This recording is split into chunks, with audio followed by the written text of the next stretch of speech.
প্রথমে মুগের ডালগুলোকে ভালো করে শুকনো খোলায় ঠেলে নিতে হবে। মুগ ডাল দিয়ে আজকে রান্না করবো মুরগির মাংস। কিছু রাই, তারপর কালো সরিষা আর কি, তারপর গোলমরিচ, তারপর কয়েকটা বাদাম,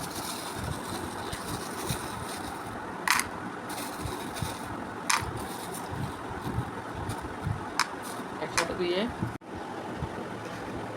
এরপর যে প্রথমে দেবো হলুদের গুঁড়া,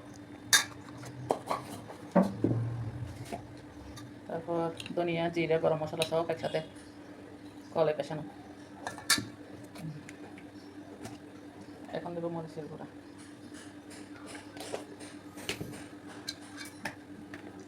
এবার দেবো পেস্ট করা মশলাগুলো, পেঁয়াজ, রসুন, আদা, সরিষা, বাদাম, গোলমরিচ সবগুলো।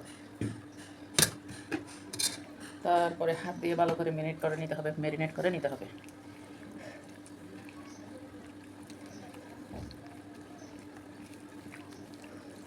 এখন আমি লবণ দিই নাই, লবণটা দিব ডাল সিদ্ধ হওয়ার পরে।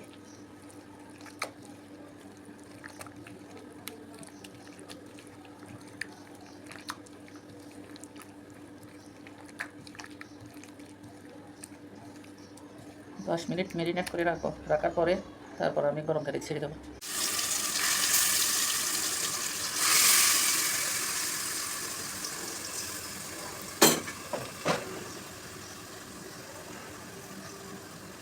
এবার ভালো করে কষিয়ে নিতে হবে।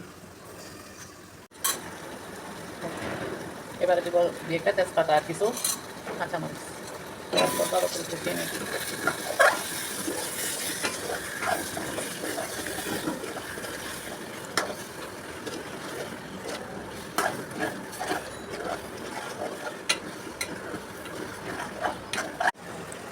এবারে দিয়ে দেবো ভিজিয়ে রাখা মুগের ডাল।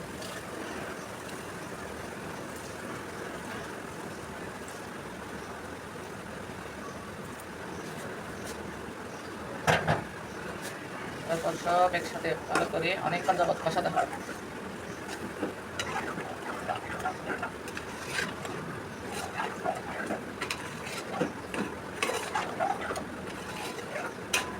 কষানো শেষে তারপর পরিমাণ মতো চুলের পানি দিতে হবে। আগে ভালো করে কষতে হবে। কষানো শেষ, এবার আমি দিয়ে দিচ্ছি চুলের পানি।